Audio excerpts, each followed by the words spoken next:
ఇప్పుడు మీరు చెప్పినటువంటి ఇది ఎక్కడుంది సార్? పురాణాల్లో ఉందా, ఉపనిషత్తుల్లో? ఉపనిషత్తు, శ్వేతశత్ర ఉపనిషత్తులో ఓకే. నేను చెప్పిన విషయము వేదాలలో ఉంటుంది, ఉపనిషత్తులో భగవద్ ఎక్కడ చూసినా కానీ సృష్టికర్త ఒకడే, పరమాత్ముడు ఒక్కడే అన్న విషయం క్లియర్. అన్ని గ్రంథాలు చెప్తున్నాయి వాస్తవం అది. మన మనసు కూడా సాక్ష్యం చెప్తుంది, అవునండి పైన ఉన్నాడు ఒకడే ఉన్నాడు, ఆది శక్తి ఒకటే, మొట్టమొదటి శక్తి, ఆ పవర్ అనేది ఒకటే. హిందువులు నమ్మేది అదే సార్, ఆదిశక్తి. ఆది అంటే మొట్టమొదటిగా ఉన్నటువంటి ఆ పవర్, ఆ పవర్, ఆ శక్తి.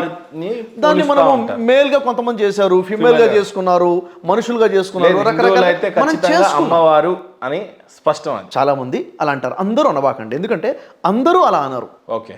అన్నటువంటి వారు అనేక మంది ఉన్నారు, అవునా లేదా? ఇప్పుడు చాలా స్పష్టంగా మీరు ఎస్టాబ్లిష్ చేయగలిగేది ఫస్ట్ దివ్య గ్రంథమైన ఖురాన్ పేరే అరబిక్. ఖురాన్కి మీనింగ్ ఏంటి? ఖురాన్ అంటే పఠించబడే గ్రంథం. ఖురాన్ ఒకరికి మాటి చదవబడే గ్రంథం, జ్ఞానం ఇచ్చేది అని చెప్పవచ్చు. అవును. సో ఖురాన్ అనే పదమే అరబీలో ఉంది. ప్రతి పదం అరబిక్కి సంబంధించినటువంటి అవును గ్రంథం ఇది. సో ఇప్పుడు